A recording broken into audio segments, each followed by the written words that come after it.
गजा के भीतर अमेरिका एक बड़ा मंसूबा तैयार कर रहा है। गजा में आधिकारिक तौर पर अमेरिका अपनी सेना को उतारना चाहता है। उसका मकसद गजा में सीज फायर करना या फिर गजा के लोगों की मदद करना नहीं है, बल्कि गजा के लिए समंदर में उस इलाके में बंदरगाह बनाना चाहता है जहां पर नेचुरल गैस है। यानी अमेरिका गजा की ठीक उसी तरह से मदद करना चाहता है जैसा वो इराक की मदद कर चुका है, जैसा वो सीरिया और जॉर्डन की मदद कर चुका है, जैसा वो अफ्रीकी देशों में कर चुका है, जैसा वो पूरी दुनिया में घूम घूम कर रहा है। मतलब साफ है कि गजा के जंग का मकसद हमास को खत्म करना नहीं है, बल्कि गजा पर कब्जा करके उसके नेचुरल एनर्जी को हासिल करना ही अमेरिका और पश्चिमी देशों का इरादा है। अमेरिका शायद इसलिए गजा पर इजराइल के जरिए कंट्रोल करना चाहता है, पर इतना तो साफ तौर पर नजर आ रहा है कि इजराइल इस जंग में क्या खो रहा है और क्या पाने वाला है। इस वक्त इजराइल भले ही गजा में हमास से लड़ रहा है, पर जिस तरह से पूरी दुनिया इस जंग पर सवाल उठा रहा है, उससे सिर्फ यही नजर आ रहा है कि अमेरिका खुलकर इजराइल की मदद कर रहा है। पर यह सब कुछ सिक्के का एक ही हिस्सा है जो हमें दिखाया जा रहा है। अमेरिका जिस तरह से संयुक्त राष्ट्र से लेकर गजा तक इजराइल के कदम कदम पर मदद कर रहा है, उस पर अगर गौर किया जाए तो अमेरिका बिना अपने फायदा देखे कुछ भी नहीं करता। अब इसको समझने में ज्यादा वक्त जाया करना ठीक नहीं है। अमेरिका का मकसद अब जाकर साफ हुआ है कि आखिर अमेरिका ने इजराइल के जरिए क्या क्या करने का मंसूबा बनाया हुआ है। दरअसल एक रिपोर्ट सामने आई है जिसमें बताया गया कि अमेरिका गजा में फिलिस्तीनियों की मदद के बहाने अपनी सेना उतारना चाहता है। मतलब अमेरिका फिलिस्तीनियों को मदद पहुंचाने के नाम पर अपनी सेना को गजा के खास इलाके में भेजना चाहता है, पर इसके लिए उसने गजा में एक बंदरगाह बनाने की तैयारी की है। अमेरिकी राष्ट्रपति जो बाइडेन ने ऐलान किया कि गजा में राहत पहुंचाने के लिए अस्थायी पोर्ट बनाया जाएगा। बाइडेन का ऐलान बहुत ही खास माना जा रहा है, लेकिन अमेरिकी अधिकारियों का कहना है कि इसे लागू करने में कई हफ्तों का वक्त लग सकता है। समंदर के रास्ते से छोटी खेप जल्द गजा भेजी जा सकती है, लेकिन बड़ी खेप भेजने के लिए बड़े पैमाने पर एक खास मंसूबा तैयार करने की जरूरत है। यह भी माना जा रहा है कि एक बार कोऑर्डिनेट प्लान बन जाने के बाद 45 से 60 दिन का वक्त लग सकता है। इस अभियान का नेतृत्व अमेरिकी सेना करेगी, जिससे जाहिर होता है कि अमेरिका के इस अभियान में कई और देश भी शामिल हो सकते हैं। माना जा रहा है कि संयुक्त अरब अमीरात और कतर जैसे देश इस अभियान को लेकर साइप्रस के संपर्क में है, पर ये तमाम चीजें सिर्फ एक दीवाने की तरह मालूम होती हैं। जैसे थिएटर में जब आप पैसा खर्च करके फिल्म देखने जाते हैं, लेकिन फिल्म किसी और की होती है, पर तालियां बजाने वाले फिल्म बनाने वाले को पैसा भी देते हैं और वक्त भी।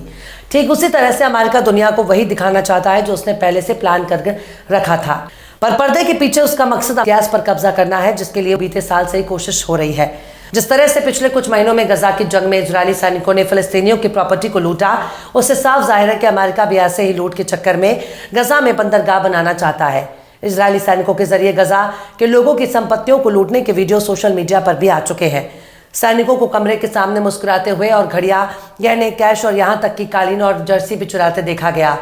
महिलाओं के कपड़ों तक इजरायली सैनिक लूटते नजर आए। गजा से चुराई गई ऐतिहासिक कलाकृतियों को नेसेट में प्रदर्शन के लिए भी रखा गया। ठीक वैसे ही अब पश्चिमी देश गजा में मौजूद तेल और गैस को लूटना चाहते हैं। इस पूरे मामले को समझने के लिए आपको अल जजीरा और इजरायली मीडिया हारेट्स की तरफ देखना होगा, क्योंकि इन मामलों में बाइडेन का ऐलान सामने आने के बाद अल जजीरा ने इजरायली इतिहासकार एडम रस की एक किताब का हवाला देते हुए कहा कि जिस वक्त यहूदी इजराइल को बनाने के लिए जंग लड़ रहे थे, उस दौर में इजरायलियों ने गहने, किताबें और कढ़ाई वाले गाउन से लेकर भोजन और जानवरों से लेकर फर्नीचर, बर्तन और यहाँ तक कि फर्श की टाइल्स तक लूट कर ले गए।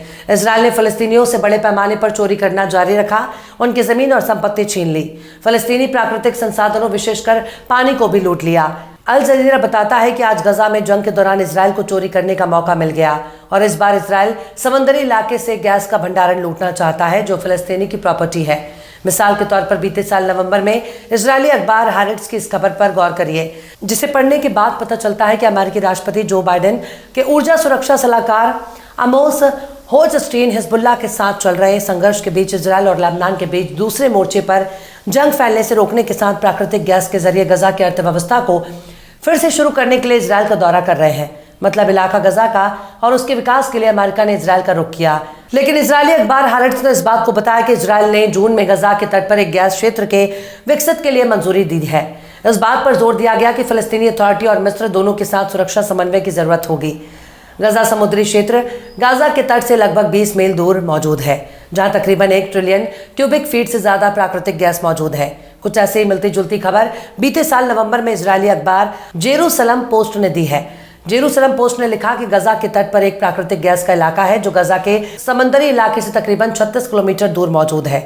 610 मीटर की गहराई पर इस साल 2000 में ब्रिटिश ग्रुप ने खोजा था और अंदाजा लगाया था कि इसमें 1 ट्रिलियन क्यूबिक फीट से ज्यादा का प्राकृतिक गैस मौजूद है। मतलब अमेरिका मदद की आड़ में अपनी सेना भेजकर गजा के समंदरी इलाके में एक बंदरगाह बनाना चाहता है और उसके बाद वो वही काम करेगा जो उसने मंसूबा तैयार किया है। वरना अमेरिका अगर गजा में लोगों की मदद करना चाहता तो वो सीधे तौर पर गजा के भीतर मदद पहुंचा सकता है, जैसे अब तक दुनिया भर से मदद पहुंच रही थी। लेकिन पर्दे की आड़ में अमेरिका बहुत बड़ी साजिश को अंजाम दे रहा है। फिलिस्तीन के लोग अपने जमीन के लिए बरसों से लड़ रहे हैं। भारत भी फिलिस्तीन के साथ शुरू से ही खड़ा है, लेकिन मिडिल ईस्ट में इजराइल इस वक्त अमेरिका के लिए एक मिलिट्री बेस बन चुका है, जिसके जरिए अमेरिका अपने हर मंसूबे को पूरा कर रहा है। खासकर गजा पर जिस तरह से इजराइल कंट्रोल करना चाहता है और उसकी मदद के लिए अमेरिका लगातार गोला बारूद और मिलिट्री मदद भेज रहा है, उससे साफ तौर पर जाहिर है कि गजा पर कब्जा करने के लिए अमेरिका किस हद तक कोशिश कर रहा है। इजरायली सेना ने भी गजा में हमास को बहुत ही कमजोर समझ लिया था, लेकिन इजरायली सेना को एहसास होने लगा कि हमास और फलस्तीनी लड़ाके किस हद तक उस पर भारी पड़ रहे हैं। लेकिन इजरायली सेना ने जिस तरह से गजा में अपना बहुत कुछ खोया वो बताने के लिए काफ़ी है कि गजा में कौन भारी पड़ रहा है। अक्टूबर से गजा में ज़मीनी लड़ाई के दौरान फ़लस्तीन लड़ाकों के जरिए इजरायल के दर्जनों मिलिट्री कमांडरों के मारे जाने की खबर ने हड़कंप मचा दिया। न्यूज़ वेबसाइट द कैड्रल के हवाले से पता चला है कि इजरायली सेना के रेडियो ने 7 मार्च की सुबह बताया कि इजरायली सेना के 4 brigade commander, 39 platoon commander, 13 company commander, 6 lieutenant colonel और 1 स्टाफ अफसर मारे जा चुके हैं। हिब्रू मीडिया ने यह भी बताया कि मारे गए लोगों के अलावा 7 रिजर्व कमांडर भी शामिल हैं। इतने ज्यादा अफसरों को गंवाने के बाद इजरायली सेना खाली हो चुके रैंक को फिर से भरने की कोशिश कर रही है। इजरायली सेना चीफ हर्जी हालेवी ने 6 मार्च को कहा कि हमने भारी कीमत चुकाई और नेताओं और लड़ाकों को खो दिया। यानी वो गजा जंग की बात कर रहे हैं, जिसमें इजरायली सेना को जमीनी ऑपरेशन में हमास और फिलिस्तीनी लड़ाकों की तरफ से कड़ा मुकाबला झेलना पड़ रहा है। मतलब साफ जाहिर है कि इजरायल ने गजा में उतरने के बाद होने वाले नुकसान के बारे में पहले नहीं सोचा था। ये ठीक वैसे ही अंदाजा था जैसे इजरायल को यकीन था कि उस पर कोई देश हमला नहीं कर सकता, लेकिन एक बित्ते भर का फलस्तीनी संगठन अपने चंद लड़ाकों को लेकर इजरायल पर हमला कर देता है, जिसमें सैकड़ों इजरायली मारे गए।